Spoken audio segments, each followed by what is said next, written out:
Hello, I'm back with a little bit of help on questions 3 and 4, which are the dreaded linear speed and angular speed problems. So to start, you want to familiarize or remind yourself what those equations are. So we'll start with angular speed, and that's denoted with that funky W. And angular speed is equal to the angle over time. And the angle can be measured in revolutions, radians, and degrees.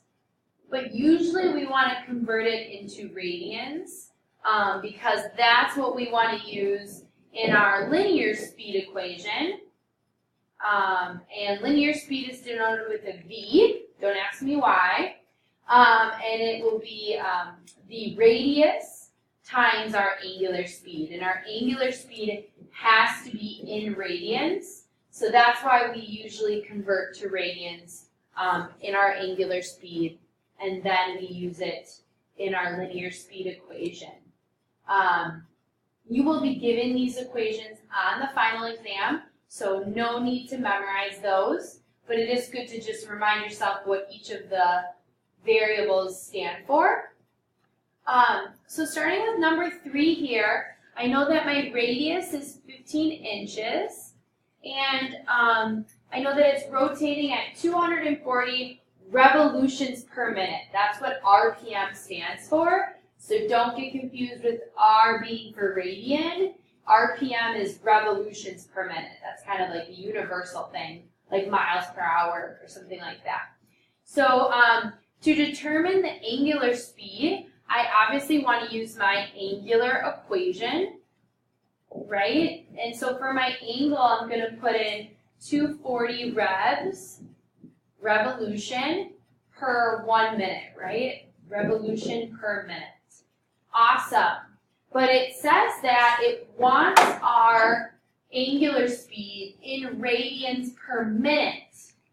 All right, so right now I'm in revolutions per minute. So to convert into radians per minute, I need to put the revolution in the denominator so that they cancel out. And 1 revolution around our circle, hopefully you know, is 2 pi radians, right? So multiplying those two together, I'm going to get 480 pi radians per minute. And if you'd like to get a decimal, if you'd like to multiply pi by 480, that is completely fine, but I just prefer to keep it as 40 pi. It's less messy. But if you'd like to get a decimal for that, that's fine as well. So there would be my final answer for part A.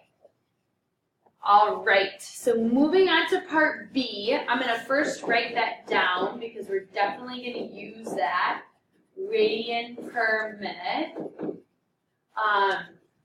And now I need to find the linear speed in inches per minute. Okay, well, linear speed is my radius times my angular speed. And I believe my radius was 15 inches. Yep. So that would be 15 inches times 480 pi radians per minute. And maybe you remember the radian drops out, so I just get inches per minute. The radian cancels out there, so I would get as a final answer 7,200 pi inches per minute. Just multiplying 15 by 480. And again, you can get a decimal if you'd like, but I kind of like to keep it clean when I can. Awesome. So this is my linear speed, and we're definitely going to need that in part C. So let's take that 7,200 pi, and that was inches per minute. Now, inches per minute is not so icky, but mostly we want things in miles per hour, right? That's kind of the most regular regular unit we use. So let's do some converting. So I'm in inches per minute, and I need to be in miles per hour. So you can convert into hours first. We can go from minutes to hours if you'd like, or you can go from inches to miles first. The order does not matter because I'm multiplying, and in multiplication order doesn't matter. So I will just start from the top and work my way down. So inches, I'm going to convert inches into miles. So let's think. Okay, to get to miles, I need to first get to feet. So how many inches are in a foot? That's going to be 12. So I need to put inches in the denominator so that this unit cancels out with this unit. And that's going to be 1 foot. And now I need my feet to cancel, so I'm going to put feet in the denominator. And how many feet are in a mile? 50 to 80. And I will give you that on the final, but hopefully we're getting more comfortable with that. So again, we always need this diagonal, right? Numerator-denominator relationship, because that's what cancels them out. But I don't want mile to cancel, that's what I want. So we're done with that. Now we just need to go from minutes to hours. And again, this is multiplication, so you can just keep tacking it on. Minutes is in my denominator currently, so I'm going to put it in my numerator. 60 minutes is 1 hour. So here is my conversion, right? Let's see what all cancels out here. Inches cancels, feet cancel, and minutes cancel. So what am I left with? Miles per hour, and that's exactly what I want. So you just need to multiply this through. Make sure you're using parentheses. So sometimes that can be tricky, right? Divided by this. I mean, we don't really care about the times 1, right? Because that doesn't change anything. But you should get a final answer of about 21.4 miles per hour. And at this point, I do multiply the pi through just so that you can get an actual value, right? 21 miles per hour, that means something to me. Like, I know what that is.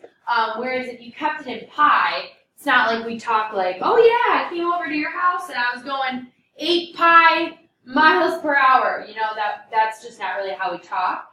But if you did leave your answer in pi, I would not mark that wrong. That is not wrong. But I think in the context of this problem, it makes a little bit more sense to get it as a number and not leave it in terms of pi.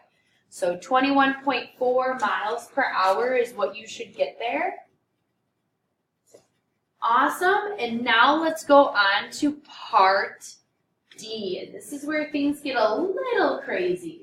So how far has a point on the wheel traveled in 15 seconds? So you can kind of think if like a rock got stuck in your wheel, how far is that rock traveling in 15 seconds? So hopefully as soon as you see how far, you're thinking to yourself, distance equals rate times time, right? That's what you should immediately think.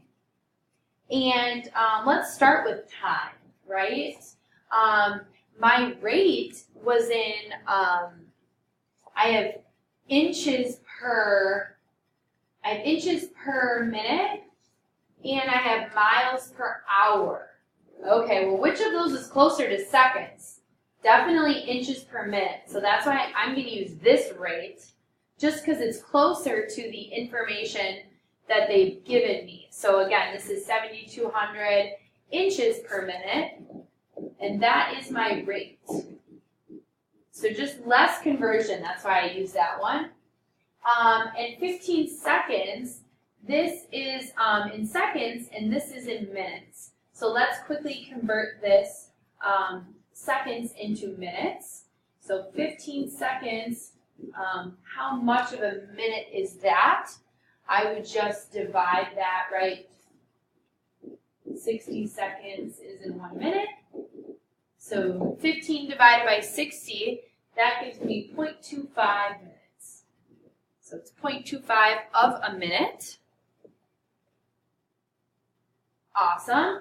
So now let's just multiply those two things together, right? My rate is 72,000 pi inches per minute, and I'm going 0.25 minutes. And my answer there gives me 5,654.9 inches, right? So that's how far I went in 15 seconds. Now, 5,000, almost 6,000 inches, that like doesn't mean that much to me, right? Like, what does that mean? So we might want to convert it into feet or even miles. So to do that, we would divide by 12 inches, and that would be 1 foot. And then maybe we even want to convert into miles. Now this step is really optional, right? Because it just said how far. It didn't tell me which unit I needed to use. So this is a completely acceptable final answer. If this was a free response question on the test, that would be a total acceptable 100% right answer. I'm just kind of showing you a little bit more because why not?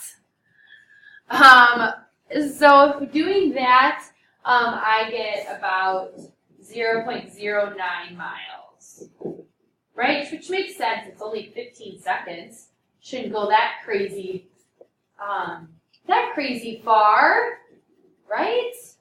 So there's your answer. You could either do this answer or this answer. Or I guess even if you cut out this step here, you just cut this answer out, or this step out, you could also get your answer in terms of feet.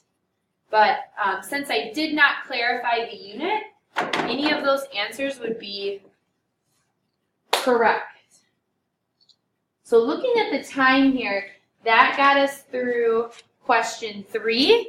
And now I'll do another video for question 4 so that the videos don't get too crazy long.